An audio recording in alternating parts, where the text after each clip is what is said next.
नमस्कार दोस्तों, मैं ललित सोनी दृष्टि आईएएस की इस नई वीडियो में आपका स्वागत करता हूं।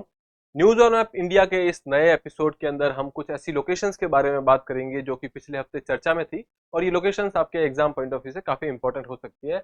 इन्हें हम एमसीक्यूज के माध्यम से देखने की कोशिश करेंगे। तो चलिए स्टार्ट करते हैं पहले अभ्यास प्रश्न के साथ, जो कि आपको पिछले लेक्चर में दिया गया था। तो सवाल ये था, लद्दाख में निम्नलिखित में से कौन सा दर्रा श्रीनगर और लेह के क्षेत्रों के बीच प्रवेश द्वार के रूप में कार्य करता है और अपने आश्चर्यजनक दृश्यों और खतरनाक परिस्थितियों के लिए जाना जाता है। जब हमने ये सवाल दिया था तो गलती से यहाँ पे जास्कर के बारे में लिखा गया था, जबकि सही में ये सवाल आपको श्रीनगर और लेह क्षेत्रों के बारे में पूछ रहा है। ठीक है, तो आइए देखते हैं। ऑप्शन दिए गए हैं नाथुला दर्रा, बारालाचला दर्रा, जोजिला दर्रा और रोहतांग दर्रा। एक बार आके इसका मैप देख लेते हैं। यहाँ पे आप देखेंगे कि जब हम बात कर रहे हैं श्रीनगर से लेह जाने की, तो यहाँ पे एक हाईवे है, श्रीनगर लेह हाईवे, और यहाँ पे एक पास पड़ता है जिसका नाम है जोजिला पास। अगर आप देखेंगे तो ये जास्कर रेंज के टॉप में या नॉर्थ में पड़ता है। यहाँ पे आप देखेंगे कि जब हम बात कर रहे हैं इस एरिया की, तो यहाँ पे काफी सारी हिमालयन माउंटेन रेंजेस हैं।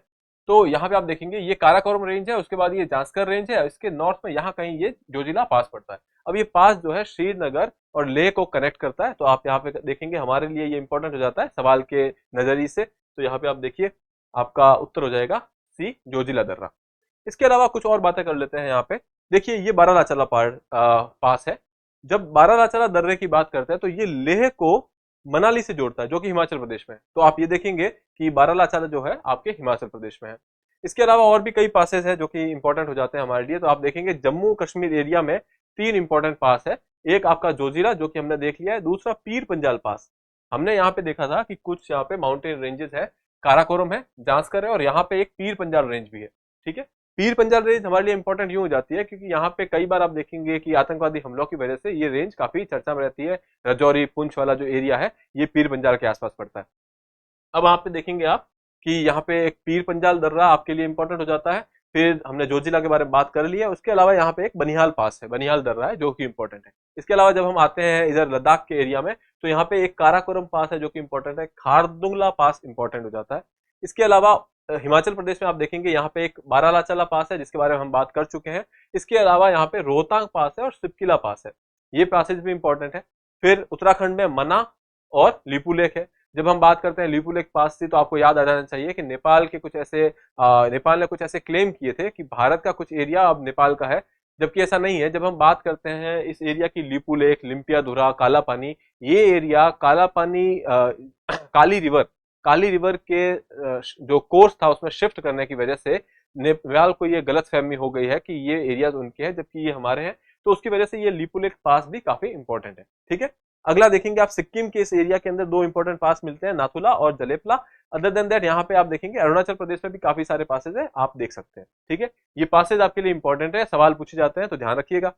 अगला सवाल देखते हैं, दक्षिण लोहनक ग्लेशियर निम्नलिखित में से किस राज्य या फिर केंद्र शासित प्रदेश में स्थित है? उत्तराखंड, सिक्किम, लद्दाख या फिर हिमाचल प्रदेश।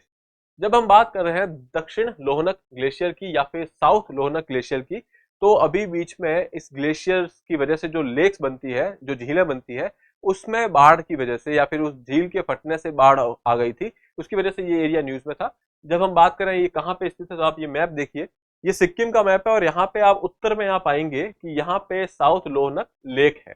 ठीक है, ये एक ग्लेशियर लेक है, हिमनद की वजह से बनी हुई लेक है। ठीक है, तो यहाँ पे वो ग्लेशियर भी मौजूद है, साउथ लोहनक ग्लेशियर। आगे देखेंगे आप, यहाँ से काफी नदी भी निकलती है जिसका नाम है लोहनक नदी। उसके आगे आप देखेंगे ये तीस्ता नदी, तो ये काफी इंपॉर्टेंट हो जाता है। यहाँ पे एक बांध बना हुआ है जिसका नाम है चुंगतांग बांध, तो ये भी हमारे लिए इंपॉर्टेंट है क्योंकि ये भी चर्चा में रहा था। तो आप ध्यान रखेंगे ये सारी चीजें सिक्किम में स्थित है। ठीक है, हमने आंसर तो देख ही दिया है कि इसका आंसर होगा ऑप्शन बी, जो कि सिक्किम। ठीक है, आगे देखते हैं अगला सवाल, गुमटी वन्यजीव अभ्यारण्य, रोवा वन्यजीव अभ्यारण्य और क्लाउडेड लेपर्ड राष्ट्रीय उद्यान कहाँ स्थित है? असम, अरुणाचल प्रदेश, त्रिपुरा और मेघालय।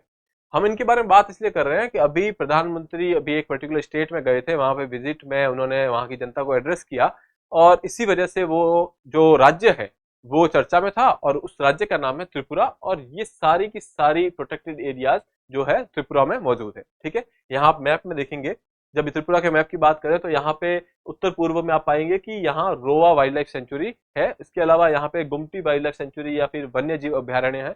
यहाँ पे आप देखेंगे क्लाउडेड लेपर्ड नेशनल पार्क मौजूद है। इसके अलावा यहाँ पे एक और इंपॉर्टेंट इंटरेस्टिंग फैक्ट है कि यहाँ रुद्रसागर लेक, रुद्रसागर झील भी स्थित है। तो ये सारी चीजें हैं जो आप त्रिपुरा के बारे में नहीं भूल सकते, इनको आप याद रखेंगे। अगला सवाल देखते हैं। तीस्ता नदी के बारे में निम्नलिखित कथन पर विचार कीजिए। तीस्ता 414 किलोमीटर लंबी नदी है जो बांग्लादेश में मेघना नदी से मिलने से पहले सिक्किम और पश्चिम बंगाल के भारतीय राज्यों से होकर बहती है। दूसरा है, यह गंगा ब्रह्मपुत्र मेघना नदी प्रणालियों के बाद भारत और बांग्लादेश के बीच साझा की जाने वाली चौथी सबसे बड़ी नदी है या फिर सीमा पार नदी है, ट्रांस बाउंड्री रिवर है। अगला स्टेटमेंट है, रंगित नदी सिक्किम में उत्पन्न होती है और यह तीस्ता नदी की सहायक नदी है। आपको सही कथनों का चयन करना है। अब हम लोग पहले से स्टार्ट करते हैं। तीस्ता नदी के बारे में यहाँ बात हो रही है। आप देखिए, ये जो एरिया है, यहाँ पे कहीं तीस्ता नदी जो है स्टार्ट करती है। ये एरिया आपका सिक्किम का एरिया है, आपको पता होगा। उसके बाद यहाँ पे कुछ एरिया वेस्ट बंगाल में ये बहती है। उसके बाद धीरे धीरे ये आकर के यहाँ बांग्लादेश में चली जाती है। अब यहाँ देखेंगे आप, ये बांग्लादेश में एक नदी के साथ मिलते हुए जा रही है, जो कि जिसका नाम है आपका मेघना नदी। ठीक है, ये देखिए यहाँ से ये होते हुए ऐसे आती है और यहाँ मेघना में मिलकर के बांग्लादेश में। ठीक है, दूसरा यहाँ पे बात की गई थी कि ये चौथी सबसे बड़ी नदी है। तो यहाँ पे देखिए, इस प्रणाली में पहले देखेंगे गंगा नदी। गंगा नदी भारत से होकर के धीरे धीरे वेस्ट बंगाल से निकल के ये बांग्लादेश में जाती है। तो ये एक सीमा पार की नदी है, ट्रांस बाउंड्री रिवर है। दूसरी आप देखेंगे कि यहाँ अरुणाचल से, आसाम से होकर के ब्रह्मपुत्र आती है और फिर ये नीचे बांग्लादेश की तरफ चली जाती है। फिर यहाँ आप देखेंगे ये बराक नदी, फिर ये आगे जाके मेघना, और फिर ये मेघना भी बांग्लादेश में चली जाती है। और उसके बाद तीस्ता एक ऐसी नदी है जो कि सीमा पार नदी है, ये भी बांग्लादेश में चली जाती है। तो ये चारों नदियां हैं। तो आप देखेंगे कि पहला स्टेटमेंट सही है। हमने देखा कि जो सिक्किम और पश्चिम बंगाल से होकर के तीस्ता नदी बांग्लादेश में चली जाती है। फिर यहाँ पे देखेंगे गंगा, ब्रह्मपुत्र और मेघना के बाद ये चौथी नदी है जो कि बांग्लादेश में चली जाती है या फिर सीमा पार नदी है, ट्रांस बाउंड्री रिवर है। फिर रंगित नदी सिक्किम में उत्पन्न होती है और ये तीस्ता नदी की सहायक नदी है। इसको हम देख लेते हैं इस मैप पे। यहाँ पे देखेंगे कि ये जो नदी है, यहाँ ये रंगित नदी है और ये तीस्ता की सहायक नदी है। ठीक है, तो यहाँ पे आप देखेंगे यहाँ आकर के त्रिवेणी में जाकर के यहाँ पे ये मिलती है इससे, तो ये तीस्ता की सहायक नदी है। आप देखिए, ये वाला स्टेटमेंट भी बिल्कुल सही है। तीनों के तीनों स्टेटमेंट सही है। ऑप्शन सी जो है आपका सही उत्तर होगा। ठीक है, अगला सवाल देखते हैं, क्वेश्चन नंबर 4। निम्नलिखित युग्मों पर विचार कीजिए। आपको एक तरफ रामसर साइट्स दी हुई है, रामसर स्थल दिए हुए हैं, दूसरी तरफ स्थान दिए हुए हैं जहां पे ये लोकेटेड है। आपको देखना कौन से इसमें से जो है सुम्मिलित है या फिर सही सुम्मिलित किए गए हैं। उसके बाद देखेंगे कि सवाल क्या दिया हुआ है। सवाल में दिया गया है, युग्मों में से कितने युग्म सही ढंग से सुम्मिलित नहीं है। हमें ये देखना है कि कौन से सुम्मिलित नहीं है। ठीक है, चलिए, नानजरयान पक्षी अभ्यारण्य, फिर उसके बाद काजू वैली पक्षी अभ्यारण्य और तवा जलाशय। तवा जलाशय के बारे में हम लोग पहले भी बात कर चुके हैं कि ये मध्य प्रदेश में, हमने कई बार देखा है इसको। काजू वैली पक्षी अभ्यारण्य ये तमिलनाडु में है, ये बिल्कुल सही है। और जब हम लोग नानजरयान की बात करते हैं तो ये भी तमिलनाडु में है। ठीक है, तो आप कह सकते हैं पहला वाला गलत है, दूसरा सही है और तीसरा वाला भी गलत है क्योंकि ये मध्य प्रदेश में स्थित है। अब हम लोग इनके बारे में बात क्यों कर रहे हैं, क्योंकि अभी हाल में इनको रामसर स्थल बनाया गया है। ठीक है, जिसकी वजह से ये चर्चा में रहे थे। ठीक है, तो आप देखेंगे कि यहाँ पे पहला गलत है, तीसरा भी गलत है। आपको पूछा गया था कितने जो है सही सुमेलित नहीं है, तो आप कह सकते हैं कि केवल एक जो है सही सुमेलित है और बाकी दो जो है वो गलत है। ऑप्शन बी जो है आपका सही उत्तर होगा। इनकी लोकेशंस के बारे में आपको जानना है तो हम देख लेते हैं। ये न्यूज के बारे में हमने डिस्कस कर ही लिया है। यहाँ पे आप देखेंगे लोकेशंस, तो ये मध्य प्रदेश है आपका, और यहाँ पे तवा जलाशय। यहाँ पे आप तमिलनाडु में देखेंगे कि काजू वैली और नंजनारायण जो है वो यहाँ पे मौजूद है। ठीक है, अब यहाँ पे और भी रामसर साइट्स है जिनको आप देख सकते हैं। यहाँ पे काफी इंपॉर्टेंट रामसर साइट्स को एक मैप में डाला गया है, इसका आप स्क्रीनशॉट ले सकते हैं। ये आपके रिवीजन के लिए काफी इंपॉर्टेंट रहेगा। ठीक है, अगला सवाल देखते हैं। अब निम्नलिखित कथनों पर विचार कीजिए। चुशुल घाटी पूर्वी लद्दाख में पैंगोंग त्सो के दक्षिण में स्थित है। चुशुल घाटी में एक महत्वपूर्ण हवाई पट्टी है जिसने चीन के साथ 1962 के युद्ध के दौरान भी महत्वपूर्ण भूमिका निभाई थी। ठीक है, यहाँ पे हमें सही कथनों का चुनाव करना है। चुशुल के बारे में बात इसलिए कर रहे हैं, हाल ही में आपने देखा होगा कि भारत और चीन के मध्य में जो है मिलिट्री टॉक्स हो रही थी, और अभी ऐसी एक मिलिट्री टॉक अभी रिसेंटली भी हुई थी। चुशुल एक ऐसी जगह है जहां पे ऐसी मिलिट्री टॉक्स पहले भी एक दो बार हो चुकी है। ठीक है, इसकी वजह से हम ये जो है सवाल लिए हैं, क्योंकि लद्दाख का एरिया जो है ये काफी न्यूज में रहता है, फिर एलएसी के जो एरिया है ये काफी न्यूज में रहते हैं। ठीक है, चलिए चुशुल के बारे में बात करते हैं। सबसे पहले यहाँ पे आप देखेंगे कि ये आपकी पेंगोंग त्सो लेक है। ये हरे रंग में जो दी गई है पेंगोंग त्सो लेक है, जिसे मैंने अभी ब्लैक रंग में कर दिया है। अब यहाँ पे आप देखेंगे इसके साउथ में आपको ये लाल बिंदु जो दिख रहा है, ये चुशुल वाला एरिया है, चुशुल घाटी का एरिया है, ये नीचे वाला एरिया। तो हम कह सकते हैं कि इसके दक्षिण में स्थित। ठीक है, तो एक तो पहला स्टेटमेंट तो ये सही हो जाता है। ठीक है। इसके अलावा यहाँ पे बात की जा रही है कि यहाँ पे एक हवाई पट्टी है, तो आप कह सकते हैं लगभग 13,000 फीट की ऊंचाई पर एक हवाई पट्टी है, जो कि हमारे लिए इंपॉर्टेंट है, क्योंकि ट्रूप्स मूवमेंट के लिए ये हवाई पट्टियां काफी, आप कहेंगे कि स्ट्रेटेजिक हो जाती है। ठीक है। यहाँ पे आप देखेंगे ये दौलत बेग ओल्डी जो एरिया है, दौलत बेग ओल्डी जो है देप्सांग प्लेन्स के अंदर एक एरिया पड़ता है, और ये एरिया भी कहीं आप कह सकते हैं इसके आसपास के एरियाज भी डिस्प्यूटेड है, बट दौलत बेग ओल्डी के अंदर भी हमारे पास एक हवाई पट्टी है, जो कि विश्व की सबसे ऊंची स्थित हवाई पट्टी में से एक है। तो आप देखेंगे ये भी हमारे लिए इंपॉर्टेंट हो जाता है कि अगर कभी को कोई मिलिट्री एक्शन होता है तो हम यहाँ अपनी सेनाएं इस हवाई मार्ग से भेज सकते हैं। इसके अलावा सप्लाईज को भी यहाँ पे भेजा जा सकता है। ठीक है। इसके अलावा आपको पता होगा ये अक्साई चीन वाला एरिया, ये 1962 की लड़ाई में हमसे छीना गया था, ये भारत का एरिया है जो कि चाइना ने इलीगली ऑक्यूपाई कर रखा है। ठीक है।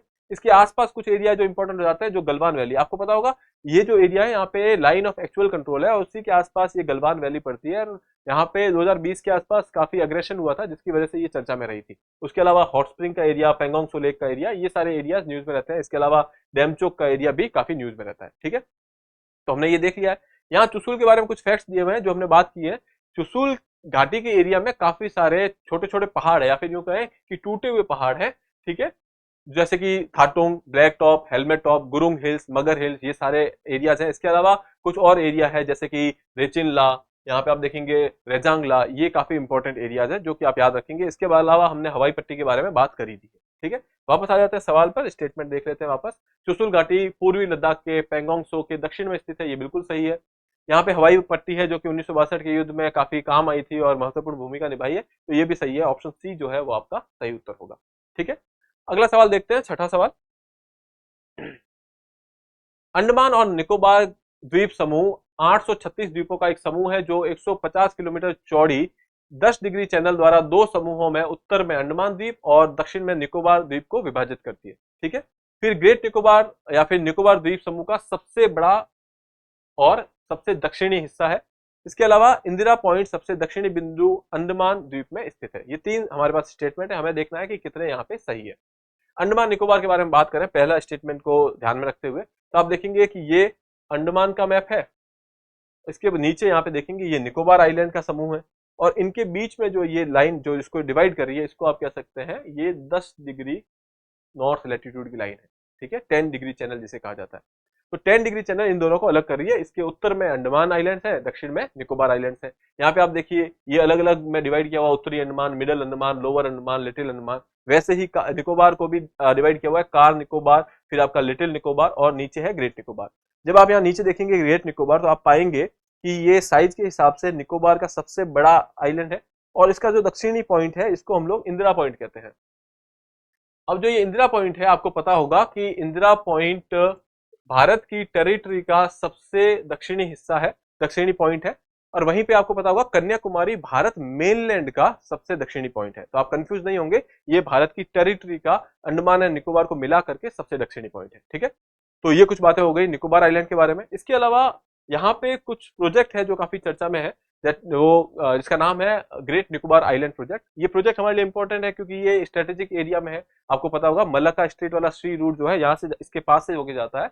इसके लिए हम लोग यहाँ पे एक ट्रांसशिपमेंट कंटेनर जो है उसके लिए यहाँ पे बना रहे हैं एक टर्मिनल। इसके अलावा टाउनशिप एरिया यहाँ पे डेवलप कर रहे हैं, एक इंटरनेशनल एयरपोर्ट भी बना रहे हैं ताकि इस एरिया का विकास हो सके।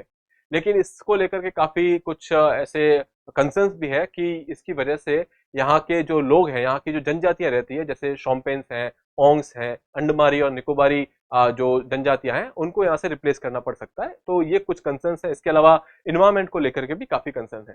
ये चीजें यहाँ पे लिखी हुई है। ये आइडिया सबसे पहले नीति आयोग ने प्रस्तुत किया था। यहाँ पे हमने जो बातें थी ये सारी चीजें डिस्कस कर ली है। इंदिरा पॉइंट के बारे में बात कर ली है हमने, 10 डिग्री चैनल के बारे में भी बात कर ली है, शोम्पेन्स, ओंग्स और अंडमान एंड निकोबारीज के बारे में बात कर ली है।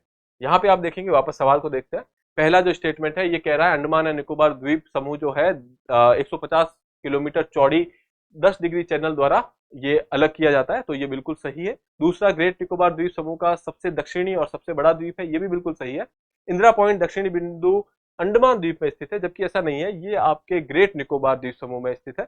यहाँ पे आपने देखा होगा कि ये दक्षिणी में यहाँ पे ग्रेट निकोबार द्वीप पे स्थित है। ठीक है। तो ये स्टेटमेंट आपका गलत हो जाता है। तो पहला और दूसरा सही है, केवल दो, बॉम्बे जो है आपका उत्तर होगा, ऑप्शन बी। आगे बढ़ते हैं, अगला सवाल देखते हैं। निम्नलिखित कथनों पर विचार कीजिए। रूस और भारत ने बांग्लादेश में रूपपुर परमाणु ऊर्जा संयंत्र पर बढ़ते सहयोग को विकसित किया है। श्रीलंकाई कैबिनेट ने घोषणा की है कि वह श्रीलंका के मताला राजपक्षा अंतर्राष्ट्रीय हवाई अड्डे के प्रबंधन को 30 वर्षों के लिए भारत रूस संयुक्त उद्यम को हस्तांतरित करेगी। यहाँ पे आपको सही कथन का चुनाव करना है। दोनों ही कथन अपने आप में सही है। ये कथन इसलिए लिया गया है क्योंकि अभी बांग्लादेश काफी चर्चा में रहा है, इसलिए हमने ये लिया है। दूसरा ये लिया है कि हाल ही में ये रिसेंट डेवलपमेंट थी जहां पे श्रीलंका ने घोषणा की है कि मताला एयरपोर्ट को भारत और रूस के जॉइंट कोलैबोरेशन के साथ यहाँ पे उनका मैनेजमेंट उनको ट्रांसफर किया जाएगा। दोनों स्टेटमेंट बिल्कुल सही है। ठीक है, ऑप्शन सी आपका उत्तर होगा। इनकी लोकेशंस देख लेते हैं एक बार। यहाँ पे आप देखेंगे कि ये बांग्लादेश के मैप में यहाँ कहीं आपका ये रूपपुर परमाणु ऊर्जा संयंत्र है या फिर न्यूक्लियर पावर प्लांट है। ये यहाँ पे तुंगी नदी के आसपास है, क्योंकि जब भी एक न्यूक्लियर पावर प्लांट होता है तो उसके लिए पानी की काफी आवश्यकता रहती है। कूलेंट की तरह यूज करते हैं पानी को, तो उसके लिए जनरली न्यूक्लियर पावर प्लांट जो होते हैं पानी के सोर्स के आसपास रखे जाते हैं। ठीक है, फिर मताला की बात करें तो आप देखेंगे कि श्रीलंका के दक्षिण में यहाँ पे ये मताला एयरपोर्ट है जिसके बारे में यहाँ बात की गई थी, और उसी के पास यहाँ पे हम्बनटोटा भी है। हम्बनटोटा आपको पता होगा कि चाइना को लीज में दिया गया है 99 साल के लिए श्रीलंका के द्वारा।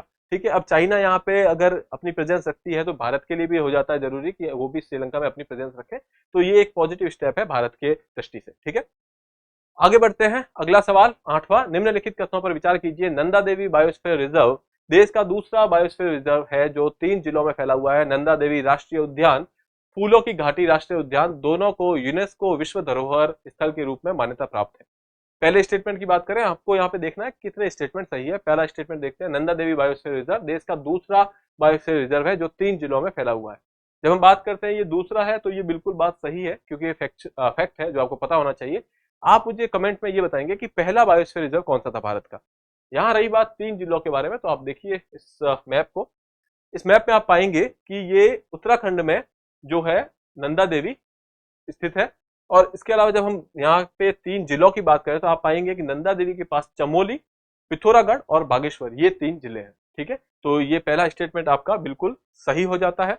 दूसरा स्टेटमेंट भी फैक्चुअल है। नंदा देवी राष्ट्रीय उद्यान और फूलों की घाटी राष्ट्रीय उद्यान दोनों यूनेस्को की वर्ल्ड हेरिटेज साइट है या विश्व धरोहर स्थल है, तो ये भी स्टेटमेंट सही है। ऑप्शन सी जो है वो आपका यहाँ सही उत्तर है। ठीक है, अब अंत में हम लोग एक अभ्यास प्रश्न देख लेते हैं जिसका जवाब आपको मुझे देना होगा कमेंट सेक्शन में। यहाँ पे देखिए प्रश्न ये है कि हाल ही में कुरुआ द्वीप चर्चा में था, निम्नलिखित में से किस राज्य में स्थित है? केरल, कर्नाटक, गुजरात या तमिलनाडु? तो आप इसको अटेम्प्ट कर सकते हैं और आंसर जो है हमें कमेंट बॉक्स में दे सकते हैं। इसी के साथ मैं आपसे आज्ञा लूंगा, फिर किसी वीडियो में मिलेंगे। तब तक के लिए have a good day, thank you. और अगर आपने इस चैनल को नहीं किया है सब्सक्राइब तो प्लीज इसे कर लीजिए। Thank you.